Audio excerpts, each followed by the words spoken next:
Amém. Boa noite. Amém. Vamos nos alegrar nessa noite com a palavra de Deus. Quem está feliz com Jesus, diga amém. Quem tem medo de chuva, diga misericórdia. Não, porque tem uma galera, né, que a chuva não pode dar um trovão aí que fica com medo, né? Essa noite deu uns trovão, não sei onde você mora. Você escutou um trovão daqueles, um que parecia que uma bomba explodiu? Irmão, eu nunca tinha ouvido um barulho daquele, não. É trem estranho aquilo. Geralmente é um barulho já meio conhecido, mas parece que explodiu uma bomba. Eu falei, rapaz. Aí o rapaz, acho que foi o Diego Nogueira, falou para mim assim que o negócio, o raio caiu do lado da minha casa. Eu falei, tá pipoco. Ainda bem que foi do lado, né? Em nome de Jesus, né? Ai. Quem nessa noite quer se alimentar da palavra e sabe que Deus tem algo na sua vida, diga amém. Amém. Então nós vamos direto para a palavra. Lucas capítulo 5.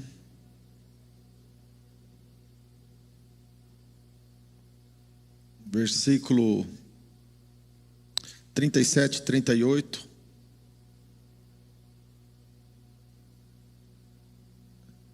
Diz assim: ninguém deita vinho novo em odres velhos, de sorte que o vinho novo romperá os odres, entornar-se-á vinho e os odres se estragarão. Mas o vinho novo deita-se em odres novos, e ambos juntamente se conservarão. Ninguém tem bebido o velho, quer logo o novo, porque diz: melhor é o velho. Entendeu? Uau! Melhor é o velho, o vinho velho. Por isso que quem bebe o vinho encorpado, o vinho, né, já entendeu. Bem, amados, vamos orar? Em nome de Jesus, Pai, leva-nos ao lugar secreto, o lugar da intimidade. Fala comigo, fala com meu irmão. Todos que saíram das suas casas hoje, nessa noite de chuva, nessa noite um pouco de frio, saiu da sua casa só para passear, para dar uma voltinha, saíram de suas casas porque tem uma fome, um desejo, uma vontade de serem ministrados pela tua palavra, e o Senhor pode fazer coisas extraordinárias. No nome de Jesus oramos, e todos aqueles que creem digam amém. Amados, certa vez um jovem chegou para Jesus e falou para Jesus: o que eu tenho que fazer para herdar a vida eterna? A pergunta do jovem foi essa. Jesus olhou para ele e disse: olha, você conhece os mandamentos? Ele falou: sim, conheço.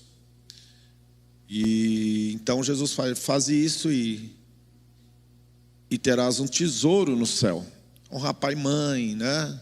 Deus sobre todas as coisas, né?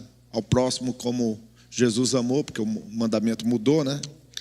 Mas no momento ali era amar o próximo como a ti mesmo e tal. E aí então Jesus falou: mas se você quer ser perfeito, vai e vende tudo que você tem, dá aos pobres e vem e me segue. E aí então esse jovem, ele se entristeceu e foi se afastando. O nome desse jovem é o jovem rico. E aí então ele declinou daquela proposta de ser um discípulo, de ser um seguidor, de ter a vida eterna, etc.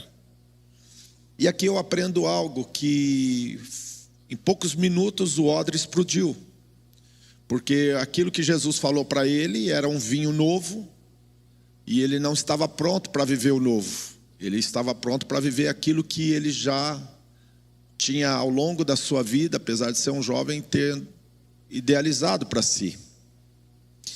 Na Bíblia também tem casos de pessoas que declinaram no meio do caminho, mudaram de opinião e tomaram outro rumo. Tem um jovem na Bíblia, o nome dele é João Marcos.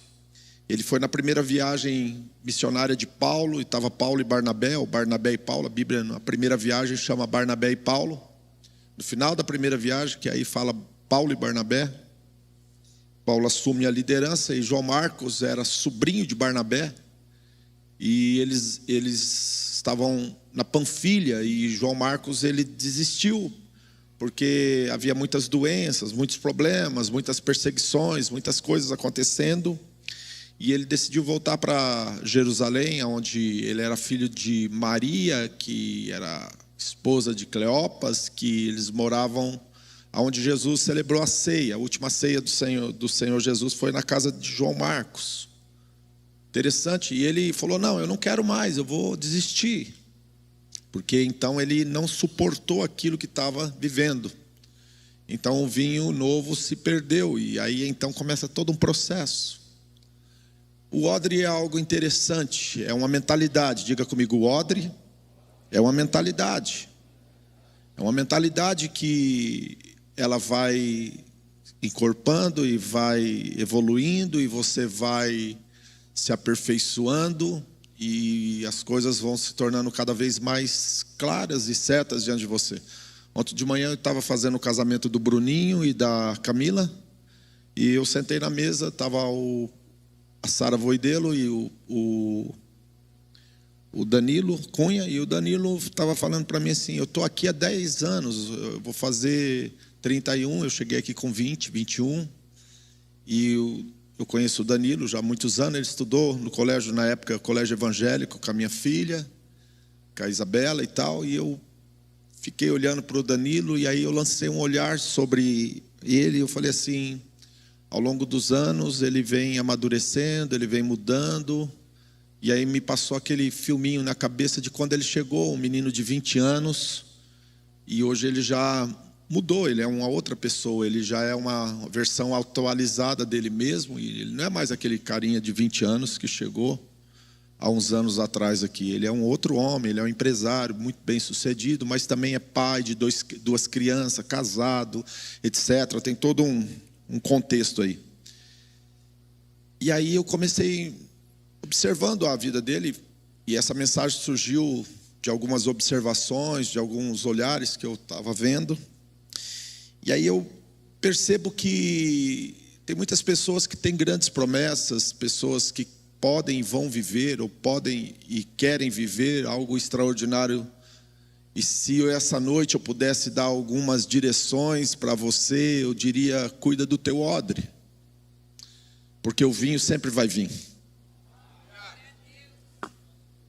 O vinho novo sempre vai vir, eu não tenho dúvida disso.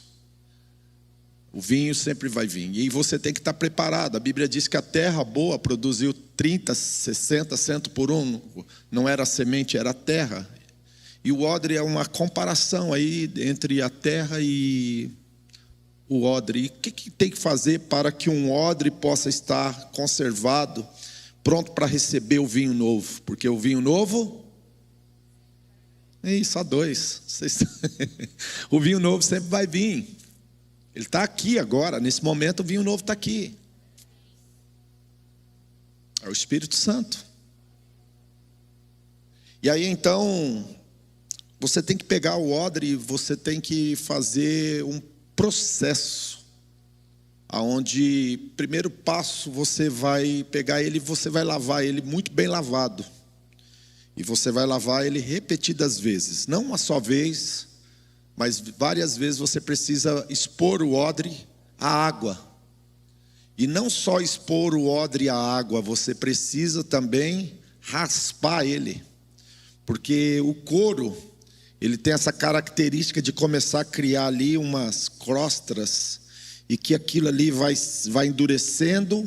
Então você, na medida que você vai colocando água, você tem que aproveitar aquele momento e já tirar ali aquelas crostas, aquele couro velho, aquela coisa dura que está ali, né, para poder começar um processo de amaciar o couro, literalmente. Mas o odre, ele não é apenas lavado, ele também é encharcado com azeite, porque o azeite, ele usa e aí como uma espécie de um lubrificante para fazer com que ele tenha elasticidade. Porque o vinho novo vai amadurecer. E se ele virar o vinho velho, o novo é bom, mas o velho é melhor. Quando eu olho para a palavra de Deus, eu vejo Pedro, por exemplo, Jesus chamando Pedro para ser discípulo. O Pedro que foi chamado para ser discípulo era um cara intempestivo, era um cara ansioso, era um cara sanguíneo, colérico, que era meio sem noção, desculpa a palavra aí. Cada uma bola fora que ele dava, né?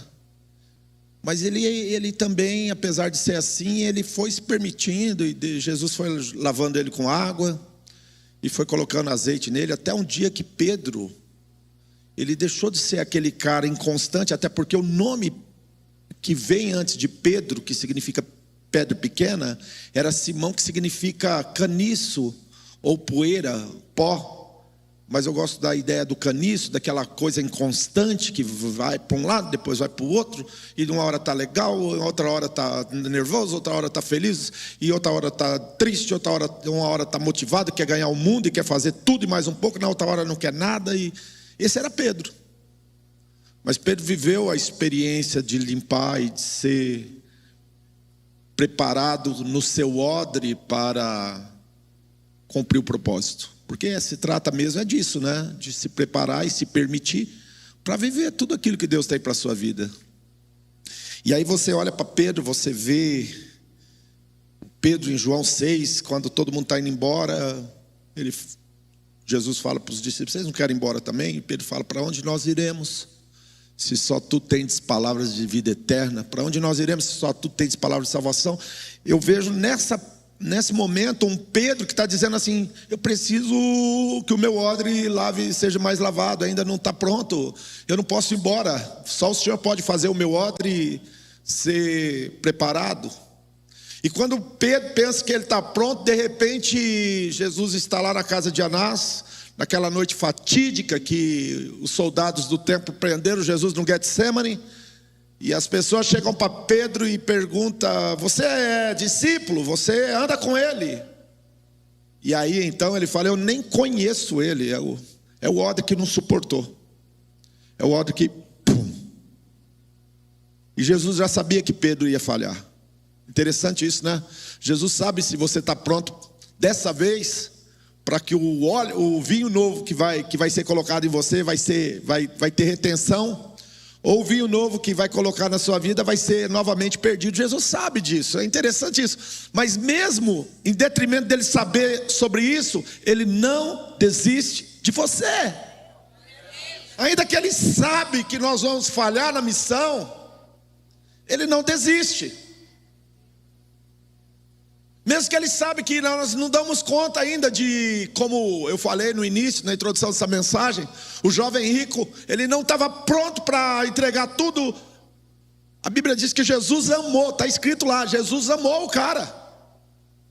Jesus amou esse jovem. E eu falo: uau, esse é o meu Jesus. Agora Pedro, ele nega Jesus, e Jesus vai lá e pega o odre novamente. Porque o único que pode fazer novamente o odre se tornar novo é Jesus. Vou repetir isso.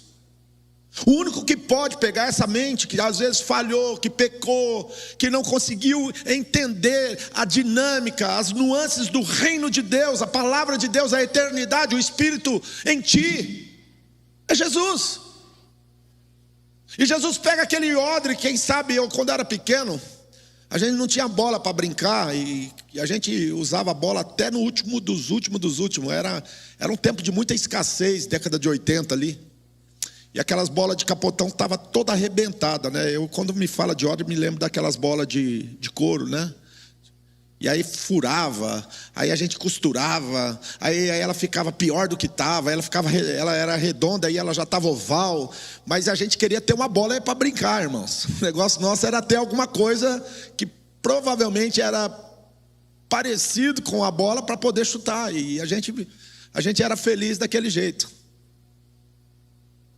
E Jesus pega aquele pedaço de bola velha, que é a mente de Pedro, e Jesus fala assim: Pedro, deixa eu falar uma coisa para você, eu vou ter que tratar e conversar e renovar isso de novo. Jesus pega o odre de Pedro e começa do zero de novo, e ele leva Pedro para viver uma experiência do tu me amas, e Pedro fala: o Senhor sabe que eu te amo, então apacenta as minhas ovelhas. Tu me amas? Tu sabes que eu te amo, então você apacenta a minha ovelha. E pela terceira vez, quando Jesus falou, ele lembrou que o odre tinha estourado lá atrás. E aí ele começa a chorar e fala: o Senhor sabe todas as coisas. O Senhor sabe que eu perdi o vinho. O O senhor sabe que eu falhei na missão. O senhor sabe que eu te abandonei. Você sabe que eu te neguei. O senhor sabe todas as coisas. Ele falou assim: eu ainda acredito em você. Vai dar certo o projeto Odre. Apacenta minhas ovelhas.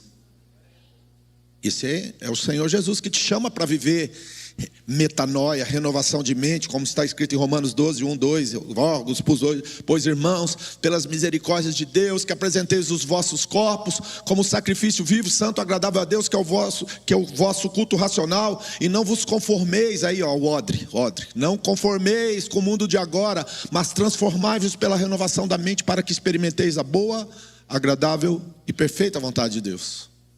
É sobre isso que se trata, viver a experiência profunda do reino de Deus. É experimentar boa, agradável e perfeita vontade. É viver essa verdade que vai se tornando quem você é. Agora você não é mais uma pessoa que conhece a verdade, você é o testemunho da verdade. É quem você é. Agora você está pronto para testemunhar e o odre seu está pronto para que o vinho que está sendo derramado, aquilo que está sendo dado a você, possa ser contido, possa ser preservado, sem nenhum tipo de prejuízo ou perda. Isso é que é a real. E agora, se você pega o Evangelho de Marcos, que foi Pedro que ditou para João Marcos, o mesmo que... Interessante, né? 2 odres ruins junto, agora são 2 odres bons. Pedro dita e Marcos escreve. Pedro não era analfabeto, não. João Marcos escreve o Evangelho de Marcos. Marcos não era um apóstolo. Mateus, Marcos, Lucas e João.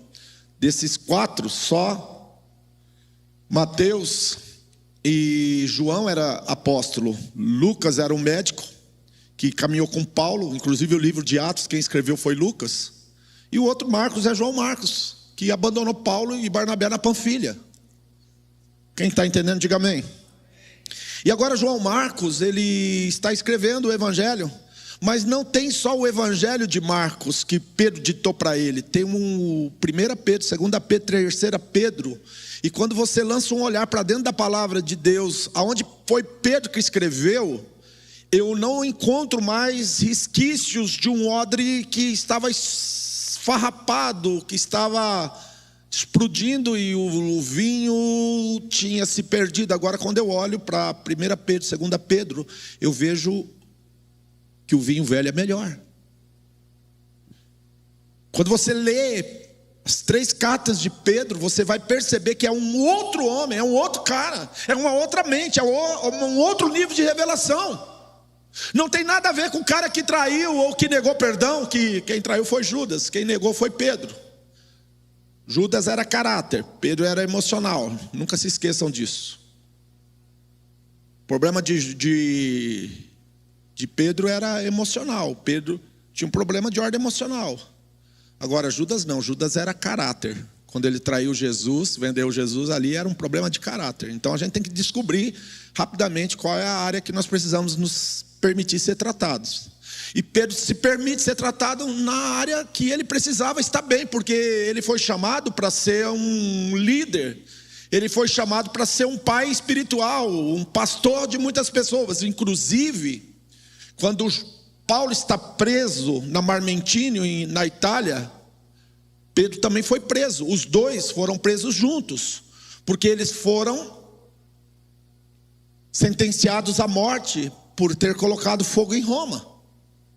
E Pedro vai ser crucificado fora dos muros de Roma, numa cruz que ele pede para que seja de ponta cabeça, com betume no pé dela. E Paulo é decapitado dentro dos muros de Roma, porque Paulo ele era romano, ele tinha a cidadania romana, ainda que era um judeu, hebreus de hebreus, da tribo de Benjamim, etc, tal, fariseu. Agora ele é de Jesus, mas ele tem a cidadania romana. E Pedro, quando ele está ali para ser entregue, o odre não explode. E a gente bebe dele até hoje. Ai, ai, ai. A gente está bebendo, porque O vinho novo é bom, mas o velho é melhor. Essa semana eu estava conversando com uma pessoa e eu falei sobre estações. Nós vamos entrar no inverno, certo?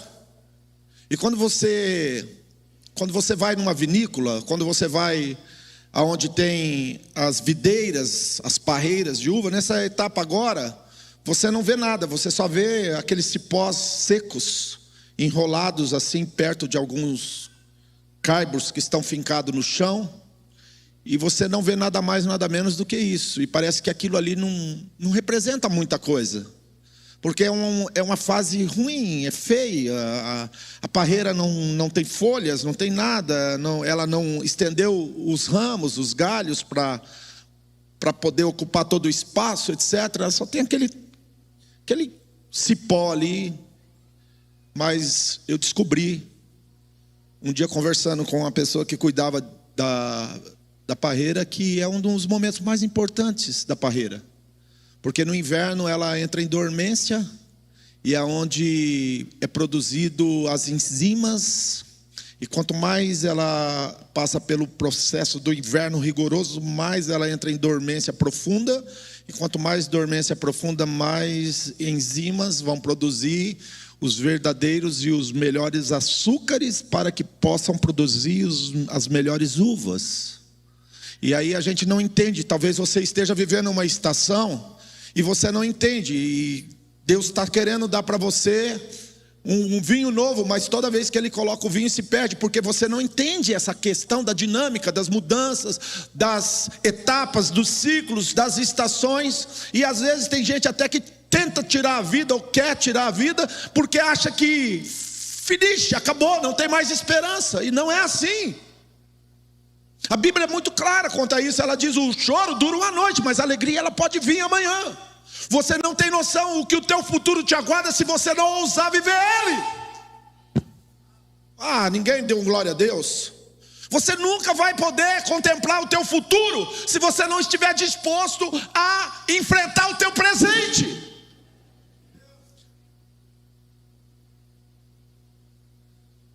E o vinho novo é colocado nesse odre que foi lavado várias vezes, raspado várias vezes, encharcado no azeite, para poder ter elasticidade.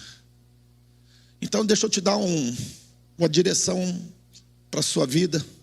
Eu acredito que vale a pena você meditar nisso. Alguém tem que exercer influência sobre a sua vida, cara. E cuidado com quem exerce influência na sua vida. Cuidado com quem pessoas têm acesso à sua mente e ao seu coração. Porque de repente eles podem ali já sabotar o teu odre. Existem coisas que Deus vai fazer na sua vida e você vai precisar de tempo. E não é opcional ter um odre forte, bem preparado. Porque o tempo é a maior dádiva que Deus te deu. Deus não te deu dinheiro, Deus te deu tempo. Você usa o teu tempo e ganha dinheiro. Deus não te deu amigo, Deus te deu tempo. Você usa o seu tempo e Deus te dá amigos. Deus não te deu uma formação, Deus te deu tempo. Você vai para a escola, você vai para a faculdade e você sai formado, psicólogo, doutor, sei lá, advogado.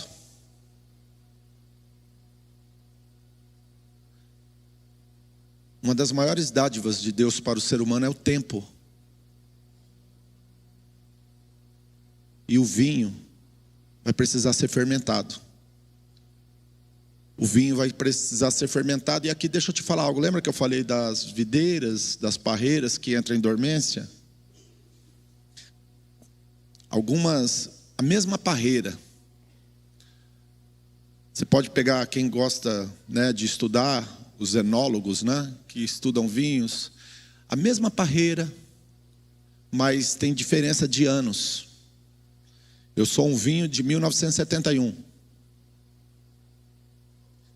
O mundo estava passando por uma evolução.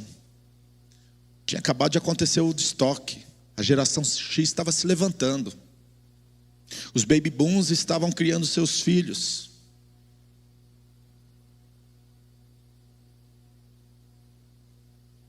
O evangelho estava começando a se propagar no Brasil. Estava acabando um pouco o preconceito de ser crente. Ainda tem bastante. Mas do que era antigamente, há uns 20, 30 anos atrás, dirá nos anos 70. Eu sou um vinho que fui gerado da safra de 71. Debaixo da época da famosa ditadura.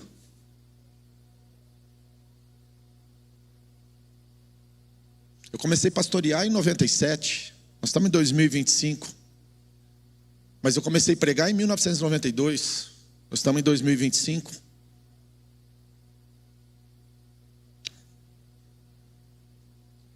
Deus não quer que você se perca no meio do caminho. Talvez hoje o vinho que você está bebendo na minha vida não é o mesmo vinho que eu forneci há anos atrás. Porque o vinho novo é bom, mas o velho é melhor. Talvez esse tempo, essa estação que eu esteja vivendo, talvez seja a estação de preparar a próxima geração, e eu estou aqui para isso. Para mostrar para a próxima geração que vai vir, que há esperança. E que o reino de Deus é evidente, visível e real. E que nós podemos viver a novidade de vida e viver metanoia, e sim, podemos mudar as nossas vidas, partindo do pressuposto que Jesus tem uma obra e um plano especial para cada um de nós. Então, cuidado com as crenças que você tem adquirido nesses dias.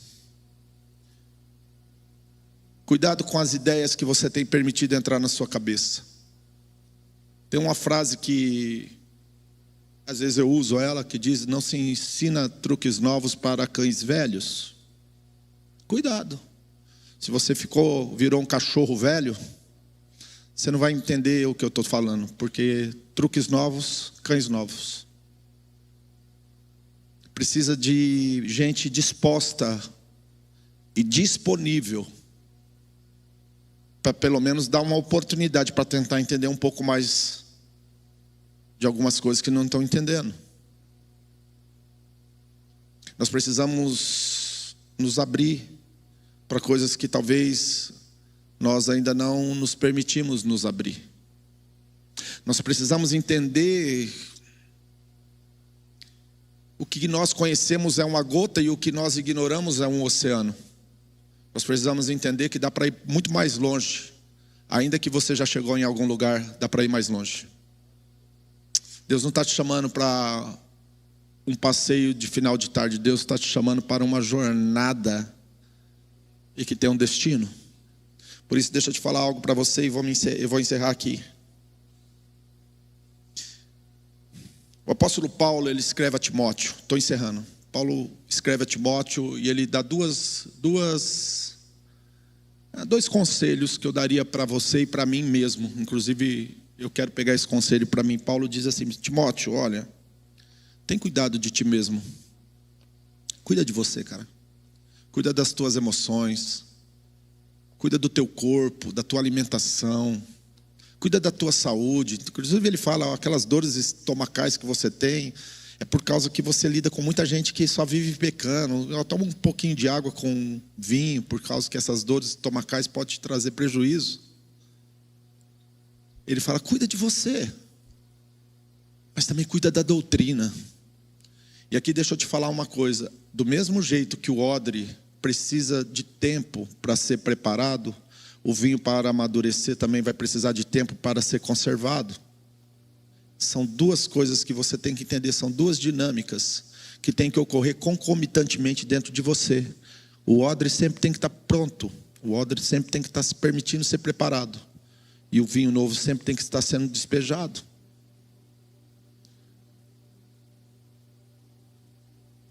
Timóteo, tem que cuidar de você mesmo, mas cuida também da doutrina.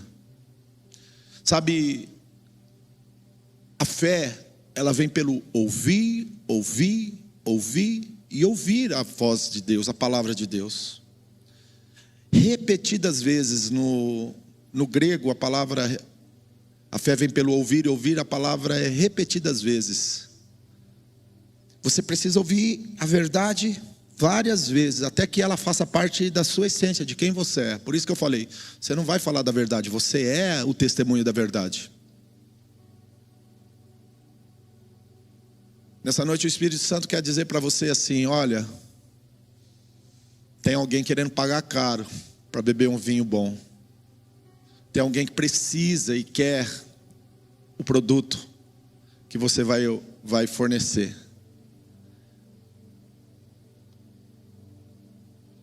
Mas deixa eu trabalhar na sua vida. Deixa o Espírito Santo, a água é a palavra, mas também é o Espírito que opera e trabalha em nós. Deixa o meu Espírito agir em você.